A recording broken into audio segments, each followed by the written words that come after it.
popcorn.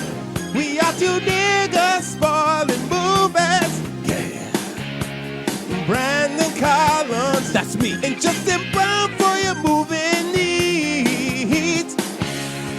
Medium popcorn. Woo! You haven't seen it, well, we're gonna spoil it. Spoil it in your face. That's your warning. So if you get pissed, it's all your fault.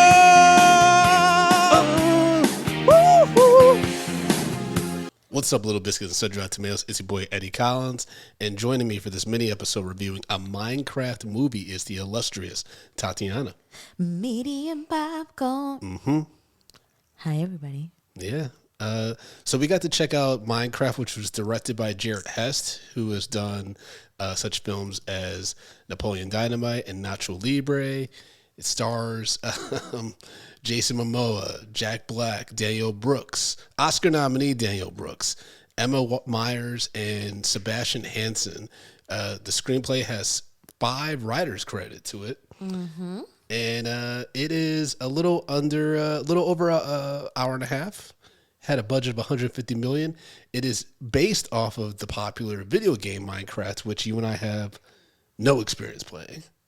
None whatsoever. I have no idea what any of these characters were. They're all block faces and block shapes. And no, the humans, the main characters, don't have the block shapes or faces. well, yeah, because they're human beings. Yes. It's everything else around them that does. Yeah. I had no idea what was going on.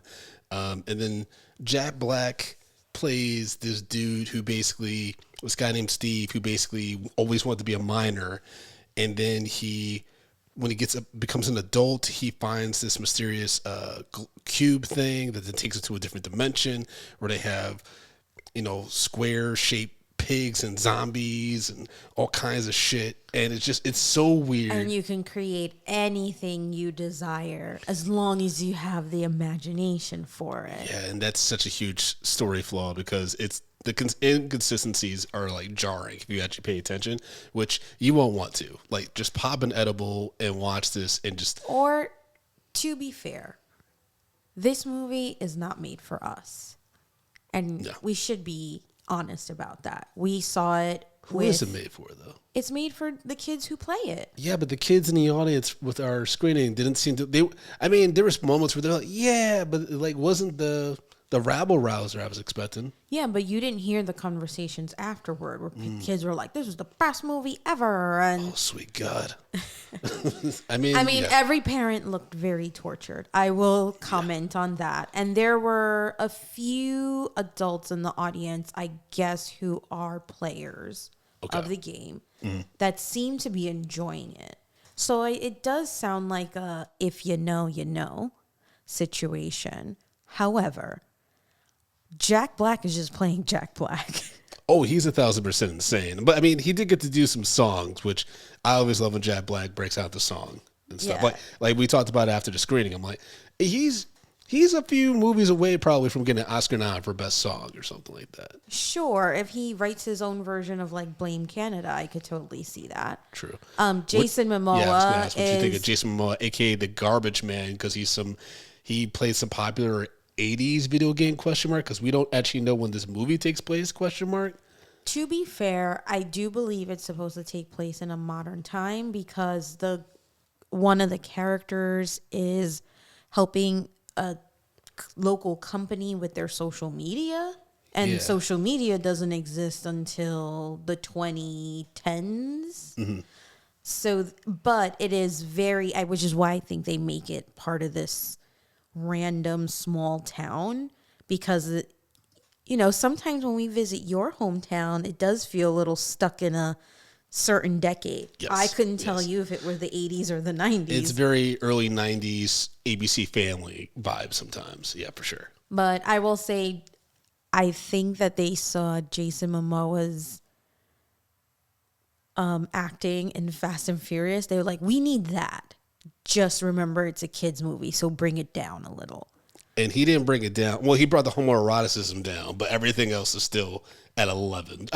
To be fair, like the thing is, I wish it was funnier because Jack Black and Jason Momoa are doing very physical comedy, but it's all very like the jokes are very, it's like low hanging fruit.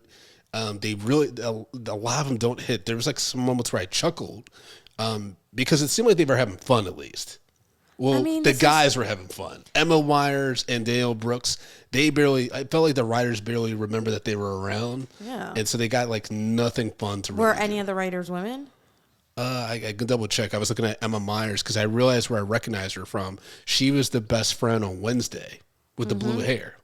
Yeah, she's the roommate. Yeah, because I was like, she looks so familiar. But yeah, no, I will say that this feels very bro-y. Like if I were, it's all men writers. And it shows, and I think I said that right immediately after the movie. I was like the two females that are, or there's three females actually, because Jennifer Coolidge is in this. Yeah, she is. And you're like, why why? It's ultimately unnecessary because like the whole thing with the block character it's not a spoiler, but it just doesn't go anywhere. It's just unnecessary. And so it's just like, oh, so these women are just there to carry along the men and the few comedic moments. It's a bunch of arrested, like a bunch of men who are stuck in Arrested Development in their 12-year-old fucking thoughts.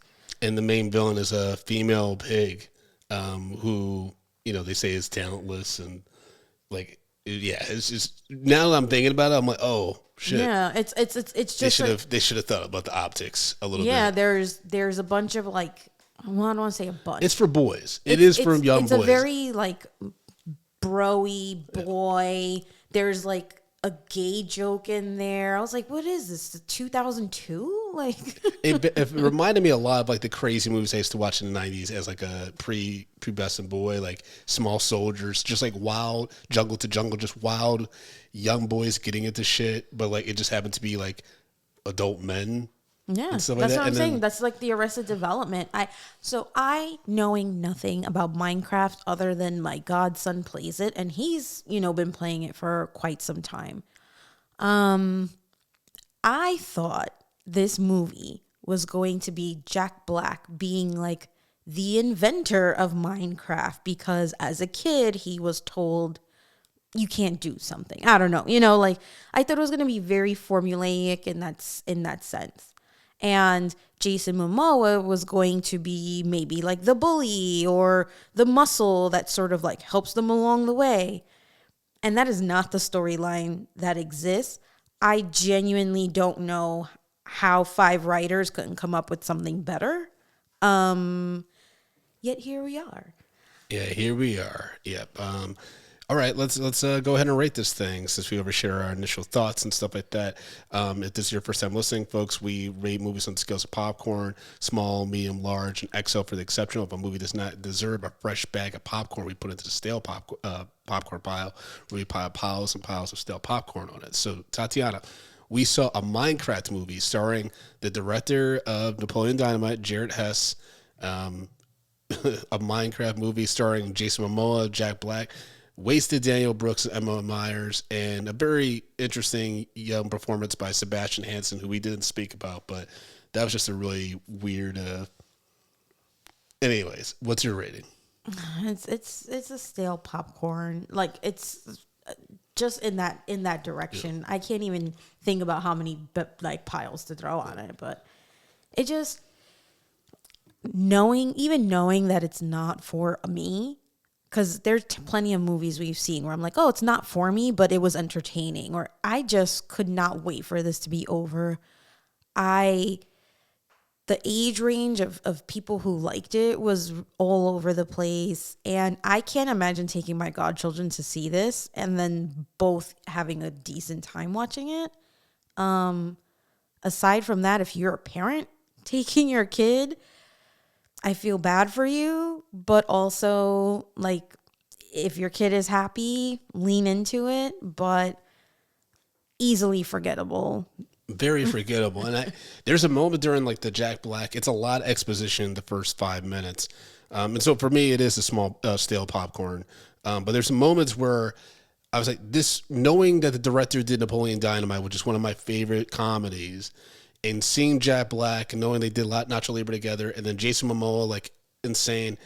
For the first 20 minutes, I'm like, this could be interesting and this could be a lot of fun, like a Jumanji or something like that, right?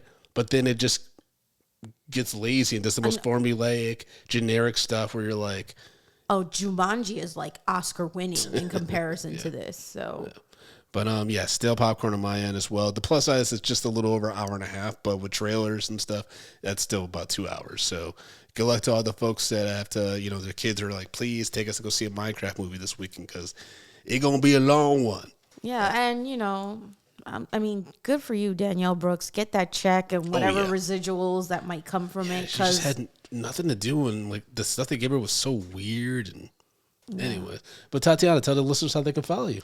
You can follow me on Instagram at Boricua Collins. Awesome. And you can follow the show at Medium P Podcast on all social media platforms. Be sure to go to youtube.com/Medium Popcorn. Push that subscribe page so you get alerted about future reviews, mini reviews, and celebrity interviews we have coming up. We have some big ones coming up, folks. So please push that subscribe button. And leave us a 5-star review on your favorite podcast application if that's how you're listening to us. So we get alerted about all those reviews, and it helps, with the visibility of the podcast. It all helps. And then patreon.com/Medium Popcorn is where you can really make a huge impact. We have $2, $5, $10, $15 packages available, all with hundreds and hundreds of hours of bonus content. You can even sign up for the free trial, see if that tickles your fancy. Patreon.com/Medium Popcorn. And then as always, you can follow me at Frodo_Blackens on Threads and Instagram, FrodoBlackens.com for show dates. I have a 420 show in New York City Sunday. That's going to be a lot of fun. Sponsored by, baked by Her Highness and Lee's Art. Come out for that. FrodoBlackens.com for those tickets and Drill Black History. You can see Tatiana and I on the road sharing some Black historical figure facts and stories. DrumBlackHistory.com for those dates for Boston, Detroit, and Brooklyn. All right, y'all. Talk to y'all soon. Bye. Peace.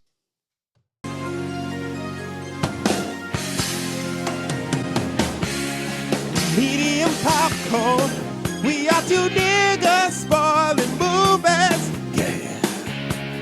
Brandon Collins, that's me, and Justin Brown for your movie needs.